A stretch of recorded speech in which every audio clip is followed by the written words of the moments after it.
नमस्कार, news capital express में आपका स्वागत है। मैं हूं आपके साथ आयुषी सोनवाने। चलिए शुरुआत करेंगे आज की कुछ अहम और बड़ी खबरों के साथ। ऑक्सीजन की कमी को दूर करने में जुटी दिल्ली सरकार। गृह मंत्री नरोत्तम मिश्रा का बयान, कहा कोरोना संक्रमण में भारी कमी आई है। चिकित्सा मंत्री विश्वास सारंग ने प्रेस वार्ता के माध्यम से दी अहम जानकारियां। मंत्री विश्वास सारंग पहुंचे हमीदिया अस्पताल और किया कोविड सेंटर का निरीक्षण। पूर्व मंत्री पीसी शर्मा का बयान, कहा रेमडेसिविर इंजेक्शन से जीएसटी हटाए सरकार। कोरोना कर्फ्यू में लापरवाही पड़ जाए न जिंदगी पर भारी। और अब खबरें विस्तार से। ऑक्सीजन की कमी को दूर करने में जुटी दिल्ली सरकार। ऑक्सीजन की कमी दूर करने के लिए दिल्ली सरकार बैंकॉक से 18 ऑक्सीजन टैंकर और फ्रांस से 21 ऑक्सीजन प्लांट मंगवा रही है। दिल्ली में ऑक्सीजन की कमी को दूर करने के लिए कई सारे कदम उठाए जा रहे हैं। इस पे हम रात दिन लगे हुए हैं। तो दिल्ली सरकार ने बैंकॉक से 18 टैंकर इंपोर्ट करने का निर्णय लिया है। ये टैंकर कल से आने चालू हो जाएंगे और केंद्र सरकार से हमने इसके लिए एयरफोर्स के प्लेन्स देने के लिए रिक्वेस्ट किया। उनका काफ़ी सकारात्मक रवैया रहा है। बातचीत चल रही है और मैं पूरी उम्मीद करता हूं कि बातचीत सफल रहेगी। केंद्र सरकार का भी पूरा सहयोग मिल रहा है इसमें। गृह मंत्री नरोत्तम मिश्रा का बयान, कहा कोरोना संक्रमण में भारी कमी आई है। गृह मंत्री डॉक्टर नरोत्तम मिश्रा ने बताया कि सरकार के अथक प्रयासों से संक्रमण दर में कमी आनी शुरू हो गई है। प्रदेश के 8 जिलों में संक्रमण की कमी नजर आई है और दर्ज भी की गई है। वहीं 36 जिले ऐसे हैं जिनमें संक्रमण की दर स्थिर होने की स्थिति में आ गई है। मध्य प्रदेश में वायु मार्ग से, रेल मार्ग से और सड़क मार्ग से, तीनों से ही तेजी से ऑक्सीजन की पूर्ति की जा रही है। बोकारो से हमारे यहां पर जो ट्रेन रवाना हुई है वो सुबह 5 बजे तक भोपाल पहुंच जाएगी।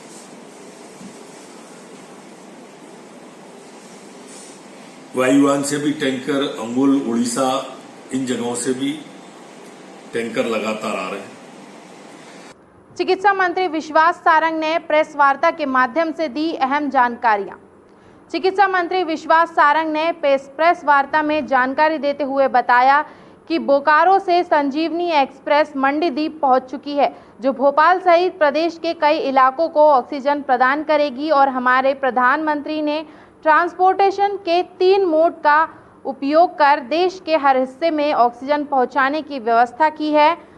18+ वैक्सीन को लेकर सारंग ने कहा कि वैक्सीनेशन की पूरी व्यवस्था की गई है और ऑनलाइन रजिस्ट्रेशन भी हमारी सरकार कर रही है। हम अपील करते हैं कि कोरोना कर्फ्यू का सख्ती से पालन करें, घर में रहे और सुरक्षित रहे।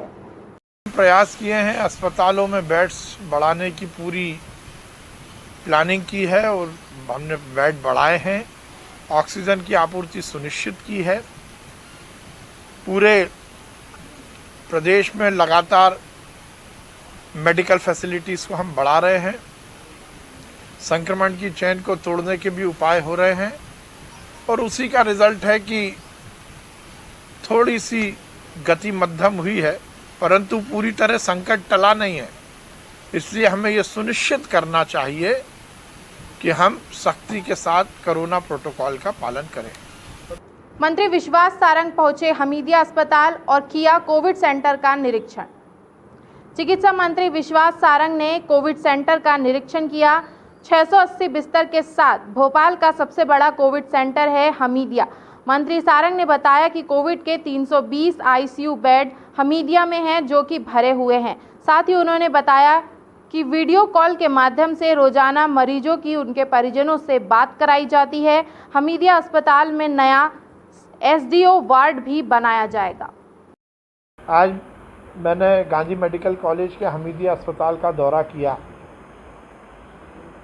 और इस बात की बहुत संतुष्टि है कि राजधानी के इस मेडिकल कॉलेज में हम 680 बिस्तर कोरोना के डेडिकेटेड संचालित कर रहे हैं, जिसमें से आज 632 मरीज भर्ती हैं। हमारे 320 बिस्तर आईसीयू के हैं जो 100% भरे हुए हैं। ये एक बड़ी बात है कि किसी मेडिकल कॉलेज में 320 बिस्तर आईसीयू के संचालित हों और सुचारू चलें। पूर्व मंत्री पीसी शर्मा का बयान, कहा रेमडेसिविर इंजेक्शन से जीएसटी हटाए सरकार। पूर्व मंत्री एवं विधायक पीसी शर्मा ने सरकार से रेमडेसिविर इंजेक्शन से एक्साइज ड्यूटी और जीएसटी हटाने की मांग की है ताकि जीवन रक्षक मरीजों को कम कीमतों में बाजार से उपलब्ध हो सके। साथ ही शर्मा ने आरोप लगाया कि बाजार में कोरोना महामारी के दौरान अति आवश्यक दवाइयां और इक्विपमेंट गायब हो गए हैं और चोरी छिपे बाजार में तिगुने दामों पर बेचे जा रहे हैं। कि जो लॉकडाउन पीरियड है, जो कि मैं समझता हूँ कि लगभग 1 महीना हो गया है, बीपीएल कार्डधारी जो लोग हैं, गरीब लोग, उनके बिजली के बिल सरकार को निरस्त कर देना चाहिए, माफ़ कर देना चाहिए। और जो राशन देने की बात हो रही है वो कार्ड पे नहीं, जैसा पहले भी हुआ था, आधार कार्ड पे दिया जाना चाहिए, जिससे हर एक गरीब आदमी को राशन मिल जाए। क्योंकि इन दिनों जो लोग परेशान हुए, काम धंधे बंद हो गए, उनको राशन कैसे मिलेगा, ये सरकार को देखना चाहिए। और जो इक्विपमेंट्स हैं, जैसे ऑक्सीजन जनरेटर्स, ये अवेलेबल नहीं है मार्केट में। क्योंकि कोई आदमी अगर घर पे रहना चाहता है, ऑक्सीजन उसको है, तो ऑक्सीजन कंसंट्रेटर जो है वो उपलब्ध होना चाहिए मार्केट के अंदर। सरकार इस चीज को देखे। कोरोना कर्फ्यू में लापरवाही पड़ जाए ना जिंदगी पर भारी। सीहोर में कोरोना कर्फ्यू दूसरे चरण में 21 से 30 तक लगाया गया था, लेकिन इसी बीच आज भीड़ देखकर ऐसा लगता है कि रेहटी नगर में कोरोना नहीं है। भारी लापरवाही का नज़ारा देखने में आ रहा है। न सोशल डिस्टेंसिंग है, न मास्क। दुकानदार भी सब कुछ भूलकर सिर्फ पैसे कमाने में लगे हुए हैं। इसके क्या परिणाम होंगे, इसका इन्हें कोई खौफ नहीं है। इस भीड़ का, जबकि क्षेत्र में रोज कोरोना से मौतें हो रही हैं। इस लापरवाही के लिए किसको जिम्मेदार ठहराया जाएगा, प्रशासन को या खुद जनता को? दिल्ली में सिख समाज द्वारा तैयार किया गया है सर्व सुविधा युक्त हॉस्पिटल। देश के मसाइल हो या देश की सेवा, हर मोर्चे पर अपनी जान हथेली पर लेकर शहादत के रास्ते पर खड़ी रहने वाले सिख समाज हम सबको प्रेरणा लेनी चाहिए। दिल्ली सिख समाज गुरुद्वारा कमेटी द्वारा दिल्ली में हॉस्पिटल तैयार किया गया है, जहां हर तरह की सेवा दी जाएगी। कोरोना की फैलती हुई बीमारी के बीच सिख समाज से हमें सीख लेना चाहिए और हर आपदा में किस तरह देश के साथ कंधे से कंधा मिलाकर खड़ा होना चाहिए, यह सीख हमें सिख समाज देता है। इस हॉस्पिटल के लिए किसी ने 3 लाख का चेक दिया है तो किसी ने 2 लाख का, और वहीं किसी ने एम्बुलेंस तक दान की है।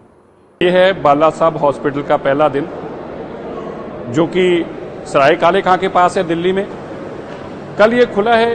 अभी 48 घंटे चाहिए सैनिटाइज करने के लिए, लेकिन लोगों का आप रश देख सकते हैं कि आज से ही किस तरह से, सुबह से ही, जब आप देखें सैकड़ों की तादाद में लोग आकर अपना इलाज कराने के लिए लाइनों में लगे हैं। ये मानवता की सबसे बड़ी सेवा है। और जिस तरह से दिल्ली सिख गुरुद्वारा मैनेजमेंट कमेटी ने हमेशा ही इस सेवा में बड़ा योगदान दिया और देश के लोगों ने उसमें हमारा बड़ा सहयोग दिया। ये हॉस्पिटल जो आप देख रहे हैं, ये देश का एकमात्र ऐसा हॉस्पिटल है जो 100 बेड का है, और 100 का 100 बेड 101 बेड है। इनफैक्ट ये डायलिसिस के लिए देश का सबसे बड़ा और देश का एकमात्र ऐसा हॉस्पिटल जिसमें किसी भी तरह का पैसा नहीं है, बिलिंग काउंटर भी नहीं है। जब हमने इसकी बात कही तो बहुत सारे लोगों ने आज सुबह से फ़ोन आने शुरू हुए। देश के बड़े बड़े लोगों के फ़ोन आए, बहुत सारे लोगों ने अपने कंट्रीब्यूशन की बात की। अभी एक परिवार ने महेंद्रपाल सिंह जी, मोहन इंद्रपाल सिंह जी, उन्होंने कहा कि मैं 3 लाख रुपए भेज रहा हूँ। एक और फैमिली ने 2,51,000 का चेक भेजा। एक और फैमिली 51,000 रुपये का यहाँ चेक दे के गई। एक परिवार ने अभी मुझे कहा कि वो एम्बुलेंस, नई एम्बुलेंस यहाँ की ज़रूरत है, वो हम देना चाहते हैं। तो ये सारी जो भावना है, ये मानवता को जिंदा रखने के लिए, क्योंकि अगर इंसानियत बचेगी तो ही इंसान बचेंगे। लेकिन ऐसे हालात बना दिए गए कि देश को बांटो, धर्म के नाम पर मारो, एक दूसरे को एक धर्म के नाम पर गाली निकालो।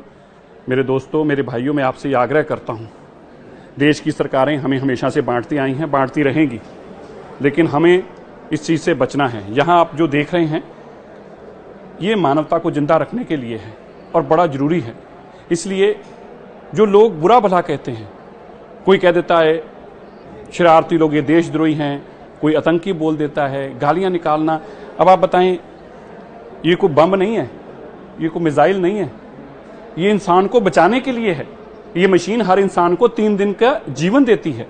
3 दिन बाद दोबारा उसको इस मशीन पे आना पड़ता है, उसको 3 दिन का फिर जीवन मिलता है। आप कल्पना करके देखिए कितना जीवन दान है इस मशीनों के अंदर। क्योंकि आज जो गुरु नानक देव पातशाह जी ने 550 साल पहले शुरू किया था मानवता को संदेश देना, आज वो गुरु साहिबानों की कृपा के कारण इन मशीनों से वो दान मिल रहा है। ये मशीनें हैं जो इंसानियत को भी बचाए हैं, इंसान को भी बचाए हैं। इसलिए ये जो नफरत की राजनीति है, हम इसको फैलानी बंद करें, मानवता की सेवा की तरफ ध्यान दें। दिल्ली सिख गुरुद्वारा मैनेजमेंट कमेटी सदैव आपकी सेवा में है। गैस राहत भोपाल के कंपाउंडर ने किया कमाल, कोरोना दवाई की तैयार। मास्टर लाल सिंह चिकित्सालय गैस राहत भोपाल के कंपाउंडर अंबिका प्रसाद खरे ने कर दिया कमाल। कोरोना को लेकर बनाई दवाई जो लोगों को पहुंचा रही है लाभ। सरकार चाहे तो ले सकती है और लाभान्वित हो सकती है प्रदेश की जनता। खरे ने बताया कि कुछ दवाइयों को मिश्रित कर यह नया फॉर्मूला बनाया गया है। सरकार चाहे तो इस फॉर्मूले को लैब में ले जाकर उच्च स्तर पर इसकी दवाई बनाकर पेशेंट तक पहुंचा सकती है, ताकि कोरोना वायरस से हम और हमारी सरकार लड़ सके और इस दवाई के माध्यम से देश प्रदेश सुरक्षित रहे।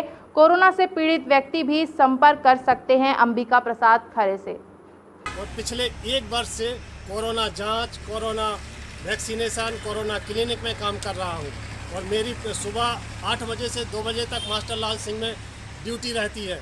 मैं वहां पर दवाओं का स्टोर कीपर हूं और मुझे कोरोना की बीमारी को ख़त्म करने के लिए मैं पिछले 1 वर्ष से अपनी जानकारी रख रहा हूं और काम कर रहा हूं।